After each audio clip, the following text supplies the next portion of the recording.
When it comes to the EA NHL franchise, one of the most popular and underutilized modes in the entire game is Hockey Ultimate Team. Now, when it comes to Ultimate Team in other games, EA has Madden and FIFA, or EAFC, or whatever the hell they're calling it, and those modes are way more advanced than what we have in NHL. Today, I want to go through 5 very small changes EA could make to make HUT so much better. Now, when I say small changes, that means I'm not talking about new game modes, I'm not talking about bringing back draft champions, anything super big. I'm talking 5 small things that EA should easily be able to implement into future titles. Now, like I said, I'm only focusing on Hockey Ultimate Team for this video, so if there's another video you want me to make on, say, franchise mode or anything like that, let me know, and leave some ideas for what you'd like to see changed in future EA NHL titles. Now, number 1 is going to be the auction house, and combining the markets so both Xbox and PlayStation have the same cards. Currently, there's over 4,047 cards available on PS5, and I would say there's probably about the same amount on Xbox.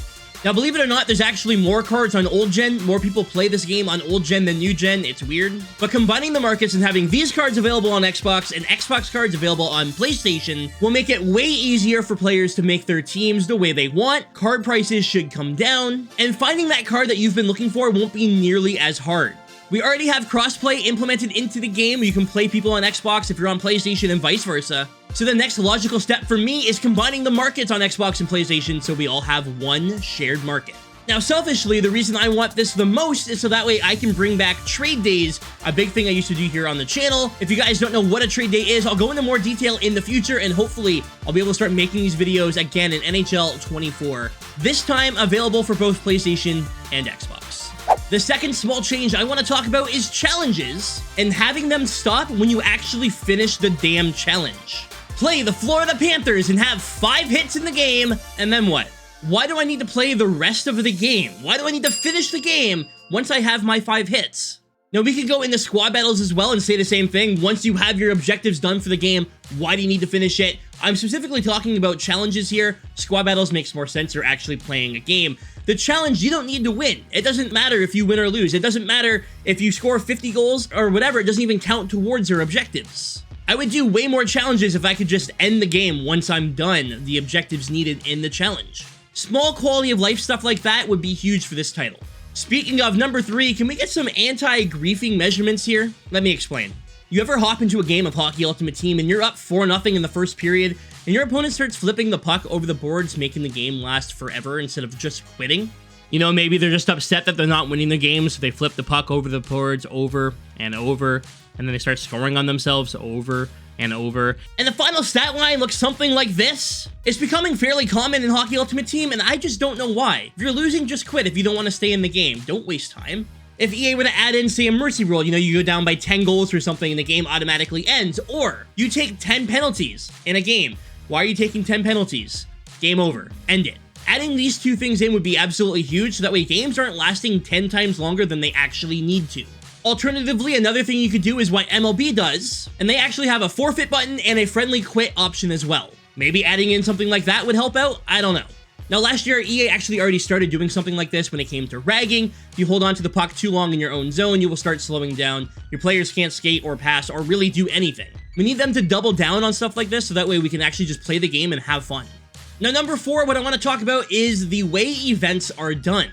Right now, every Friday, there's brand new MSPs, so sometimes event cards sprinkled in throughout the week, and that's that. Nothing really changes. What I think would be a way better option would be making each event unique. Right now, every set is the same. Pretty much every way you make a card is the same. There's no variance at all.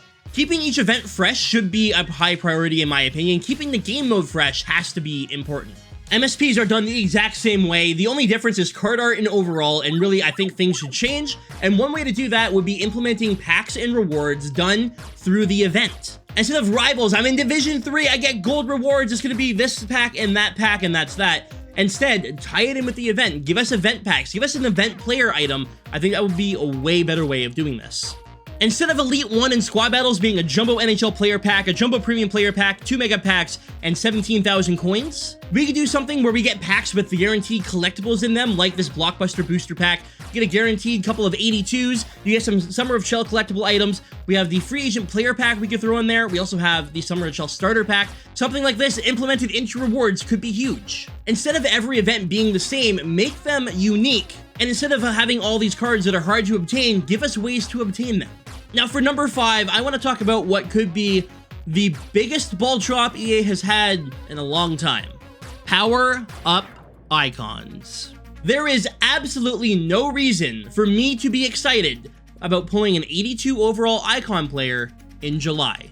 Right now, at the beginning of the year, you get a power-up icon player and you have collectibles to power them up to a certain overall, and every month they go up another overall. It sucks. Instead, just have the icons upgrade automatically every month. Don't keep the 82 overall in the pack. That doesn't make any sense. Why am I excited about pulling an 82 overall? Not only that, it takes absolutely forever for these cards to become somewhat usable later in the year. In May, we had 91 overall icons while we were getting 95 overall MSPs. It doesn't make any sense. Not only that, but getting these icon cards are the easiest way to get some of your favorite players of all time, only to not be able to use them. If you want to keep the power-up icon idea still in the game, I totally get that, EA. You want to keep that in? Fine. Keep it in.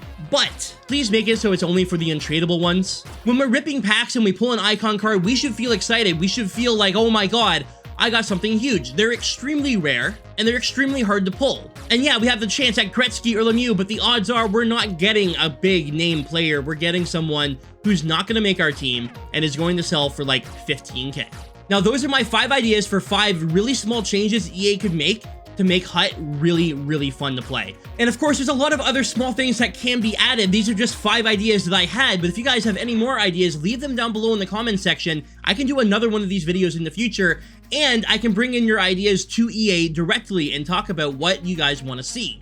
I really think if these 5 ideas were implemented into the game next year, HUT would be way, way better. Even if everything else was the same, I would enjoy myself so much more. Anyways, guys, that is going to do it for this video. Thank you so much for watching. Leave a like if you enjoyed, and again, let me know down below any ideas you have, the small changes for HUT, any ideas you have for NHL as a whole, and of course, what you thought of my ideas in the first place. A lot of people have brought up a lot of different things in the past, and I would love to talk about more of them, so if you want to see this again in the future, let me know. Anyways, guys, thanks for watching. Stay frosty.